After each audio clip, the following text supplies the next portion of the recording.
ko singa nayibonye. Iyi niyo tugiye gukoresha biri ku kidongi.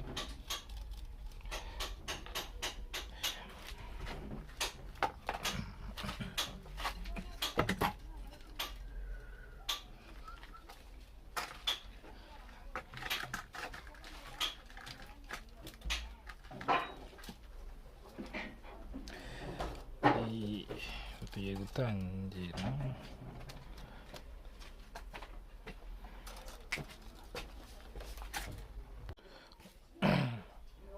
twakomeje, tugiye gushyiramo ya makarito yacu insulation kugira ngo amasinga adakora ku cyuma.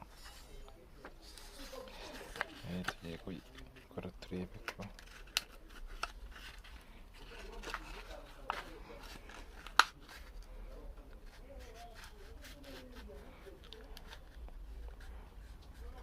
urapima ku buryo erekana hari ngaho akantu gatoya gato, nizo ukagabanya ukoresheje wa mukasi.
Ubwo sample uyibonye ugakuramo ugakata utundi nk'utu ngutu.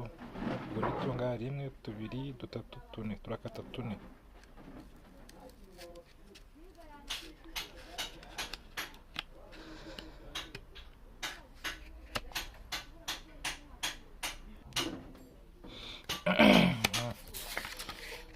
Tune maze dukata dushyiramo, noneho dushyiramo n'amakarito.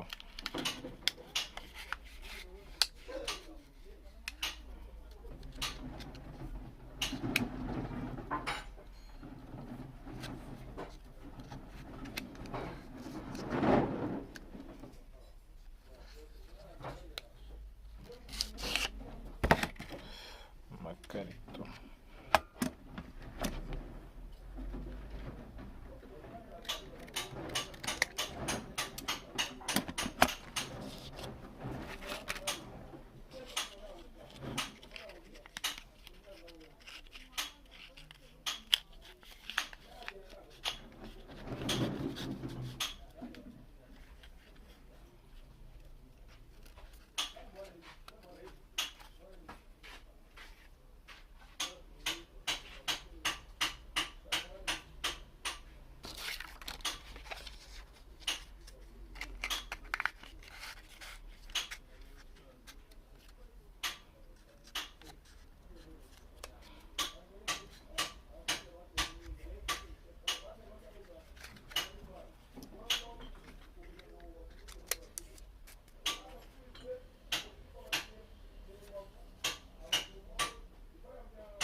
yacu yagezemo. Ubu ngubu aha hejuru turahashyira tumaze kuzinga ahangaha, tumaze kububina aha hasi, hejuru nibwo tuhita tuzinga, nibwo turashyira ndashyiraho amakarito yaho naho mazinge.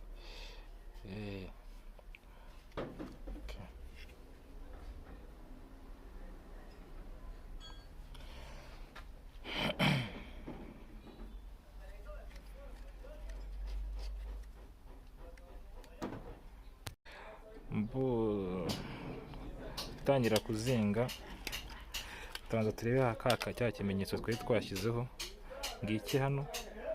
ni ukuvuga ngo urusinga rwa mbere rugomba, antere igomba kwinjira hano, arirwo rwuru turufatisha hano kuri aho rugomba gufata, ribona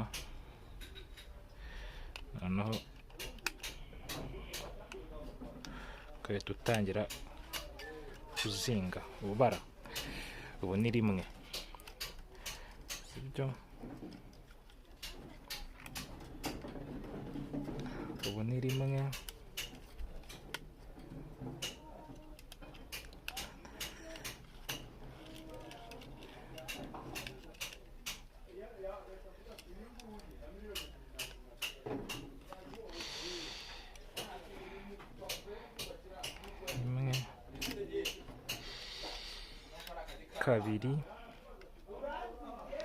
kabiri tugiye kuzinga tugeze ku 150 nk'uko twari twabirebye ejo. Ubu twagiye 150, ubu tumaze kujya kuri kabiri. Urabona ko ndangije kukazinga neza, ubu ngiye kujya ku kandi.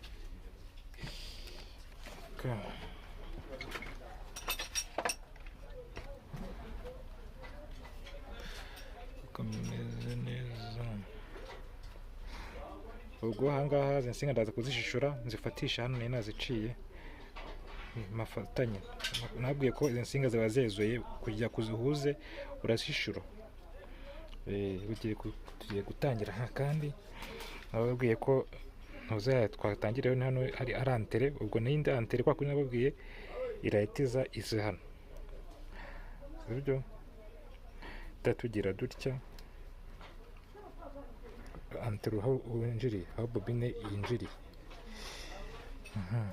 dutya. Naho nite naho nkomerezaho inshuro 150 naho.